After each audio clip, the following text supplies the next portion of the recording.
एक बार हम सभी भारत माता की जयकारा लगाते हैं, फिर अपने विचार साझा करते हैं। भारत माता की जय, भारत माता की जय। मित्रों,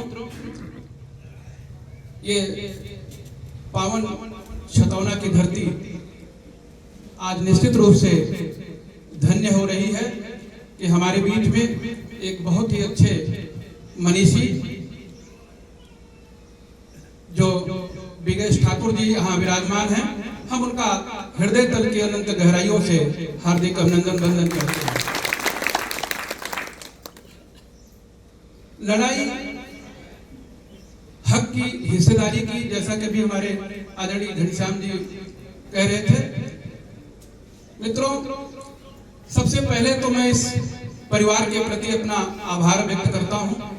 हमारे स्मृति शेष आदरणीय मास्टर साहब, जिन्हें हम समझते हैं कि आप सब लोग जानते ही रहे होंगे, मेरा भी उनसे परिचय कुछ इस तरह से हुआ आदरणीय अध्यक्ष जी कि मैं एक कार्यक्रम के निमित्त जा रहा था, विद्यालय उनका मिला मुझे, और मई की गर्मी में वो विद्यालय पुष्पित पल्लवित मुझे दिखा, तो सहसा मैं रुक करके पूछा कि इस विद्यालय का हेडमास्टर कौन है, इस परिसर का रखवाला कौन है।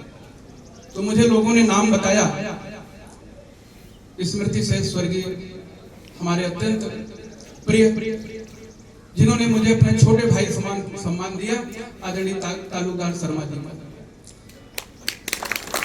आप यकीन नहीं करेंगे कि मई के महीने में ठीक 1 बजे में वो जो सामने झोपड़ी दिख रही है, वहां आकर के पूछते पूछते मैं उनसे मिला और इतना प्रभावित हुआ कि तब से लेकर के आज तक इस परिवार के प्रति हमारा स्नेह वैसे ही बना रहा।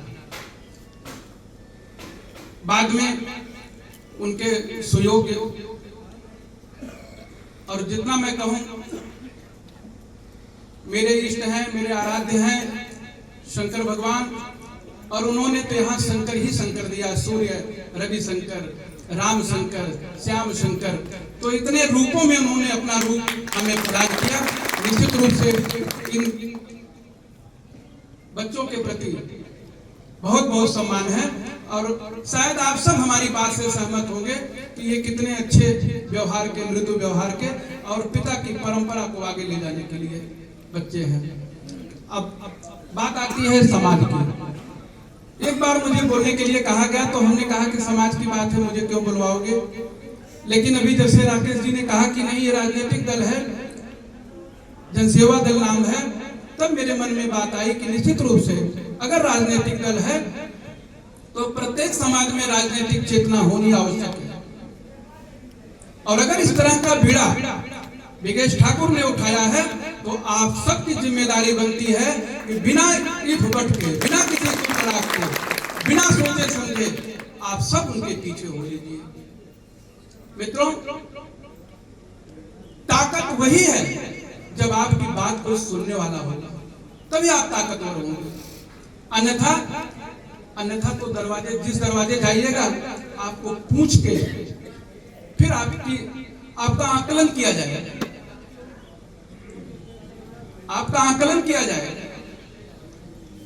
बहुत सारे लोग जानते होंगे, मेरे दीपक खड़े हैं, इनको बहुत पता है।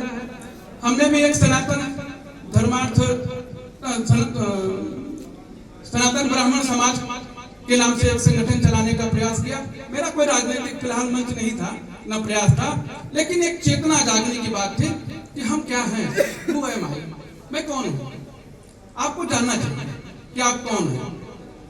आपको जानना चाहिए कि चक्रवर्ती महाराज नंद कौन थे। आपको जानना चाहिए कर्पूरी ठाकुर की तपस्या क्या थी, उनका त्याग क्या था। आपको जानना चाहिए आप कौन हैं, आपकी महत्ता क्या है। हमारे ही समाज से कुछ लोगों ने अपने बीच के लोगों को माना है, अन्यथा कोई किसी का औकात होती नहीं है। बिगेश ठाकुर बहुत बड़े अखबार के संपादक हैं, उनका अपना खुद का एक अंपायर, एक साम्राज्य है। जरूरी नहीं है कि बीमारी हालत में आपके बीच में आकर के यहाँ उस समय आपको जाया करें। किसके पास समय है, आप समझ सकते हो। अभी अभी जस्ट मिनट बात हुई कि आपका लीवर ट्रांसप्लांट हुआ है। आप मैं दावे से कहता हूं इसमें से बहुत सारे लोगों को तो लीवर ट्रांसप्लांट का मतलब भी नहीं पता होगा, कितनी कठिन बीमारी है। लेकिन इसके बाद भी अगर चेतना है, अपने समाज की पीड़ा है, तो समाज की जिम्मेदारी बनती है कि उनके पीछे खड़े होकर, उनके बगल खड़े होकर के उनको ताकत प्रदान करें। आज यही ताकत एक समाज ने मायावती को दिया। आज मायावती कहां है? पूरे देश में उनकी गिनती है। यही ताकत उनके समाज ने, यादव समाज ने दिया। आज अखिलेश की ताकत है। वो ईडीए पीडीए करके